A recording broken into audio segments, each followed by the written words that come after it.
her mamma echoed. "Marriage isn't supposed to be exciting.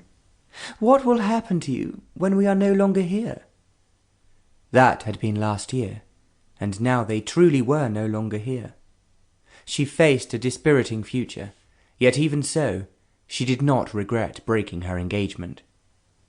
"I will wait for true love," she told herself, "and if it never happens, then I won't marry at all."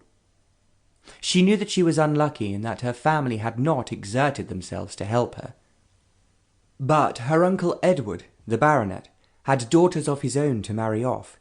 He contented himself by inviting her to visit his London home occasionally. She enjoyed these visits, as they broke the monotony of her normal routine, and enabled her to see something of her cousin Mary, who was only a year younger than herself. It was the attraction of opposites. Venetia was cool, collected, intelligent. Mary was forgetful, scatterbrained, slightly irresponsible, but utterly charming in a childlike way.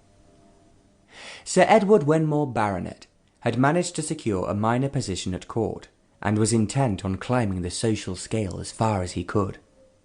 He had inherited wealth from his father, married more than his wife, and purchased for himself a large, elegant property just outside the town of Windsor, near Windsor Castle, in Berkshire.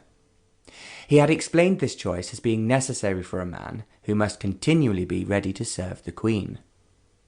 He had married 2 of his daughters well, and was putting all his efforts into securing an advantageous marriage for Mary.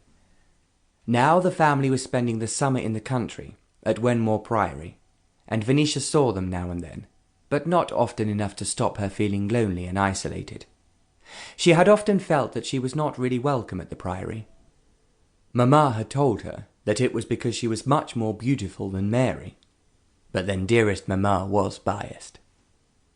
Lost in these thoughts, Venetia failed to hear a carriage draw up outside, and did not realise that she had a visitor until Johnson entered, saying, "Miss Wenmore to see you, miss." "Mary!" Venetia exclaimed.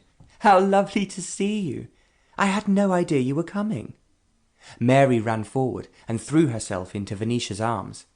Like her cousin, she was fair, but whereas there was a richness in Venetia's looks, Mary's were pale, almost pallid. Her admirers called her fairy-like. Others called her insipid. "Oh, Venetia," she cried, "I'm in such trouble, and I don't know what to do about it." Venetia stared at her with surprise. Mary had never been a very emotional person, but now there was a note in her voice, and an expression in her eyes which she had never seen before. "What has happened?" she asked. "I hardly know how to tell you," Mary said. "It's terrifying." She was twisting her hands together as if they were somehow giving her the strength to speak. "Papa has been to see the Queen at Windsor Castle." Venetia nodded, remembering how Mary's father had always been very proud of being invited to Windsor Castle. It was known to everyone that the Queen liked having men around her. She had a court of interesting and handsome men which, they all knew, helped to take her mind off the loss of her beloved husband Albert. She had never recovered from his death. "And did something happen there?"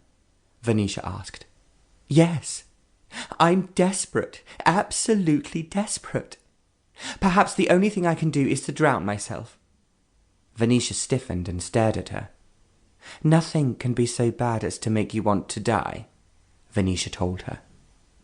"When Papa came back from Windsor Castle yesterday, he told me that the Queen wants me to marry her godson." Mary's voice seemed to break on the last words, and the tears were running down her cheeks. "That must have been a surprise," Venetia replied. "But why are you so upset by it? Is he a terrible person?" "I don't know. I've never met him, and it doesn't matter what he's like. I love David." "Who is he?" Venetia asked. "I cannot at the moment remember anyone called David. He is the doctor's son at Colville," Mary managed to gasp.